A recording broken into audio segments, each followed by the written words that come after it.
ஒவ்வொருத்தங்களா என்னென்ன பிரஷ் எதுக்கு யூஸ் பண்றது என்ன எதுன்னு சொல்லிட்டே அவங்க இந்த பிரஷ் எது இது வந்துட்டு மாய்ஸ்சரைசேஷனுக்கும் primer brush colour card apply பண்றது ப்ளஸ் பண்றது. ஓகே நீங்க சொல்லுங்க.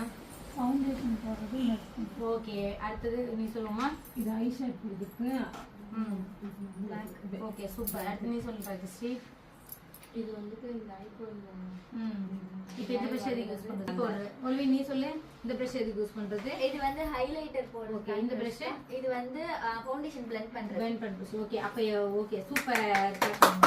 எல்லா குழம்பும் முடிஞ்சிச்சு. இப்போ டைரக்டா பார்த்து எந்தெந்த பிரஷ் எதுக்கு யூஸ் பண்றது இப்போ எல்லாருக்கும் தெரியும்ல. தெரிஞ்சிச்சா? ஓகே இப்போ நீங்களே கிளாப் பண்ணிக்கோங்க. நீங்களே அப்படி இப்போ தெரிஞ்சிச்சுல. இப்போ பிரஷோட இது ஃபுல்லா கிளியர். இப்போ இதுக்கு அப்புறம் எந்த பிரஷ் எந்த இடத்துல யூஸ் பண்ண கிளியர் ஆச்சா? ஏன்னா பிரஷ்ஷை பார்த்து நீங்களே கரெக்டா சொன்னீங்கன்னா தான். நானே கூட வந்து ஒரு டைம் சொல்லிட்டே இருந்தீங்கன்னா அப்ப நீங்க மேக்கப் தனியா போறப்ப அப்ப எப்படி போடுவீங்க? அப்ப யார் வந்து உங்களுக்கு கைட் பண்ணுவா? அப்ப நீங்க பார்த்துட்டு எடுத்து விசிபிளா எடுத்து யூஸ் பண்ணும்போது டவுட் இல்லாம கிளியரா பண்ண முடியும். ஓகேவா?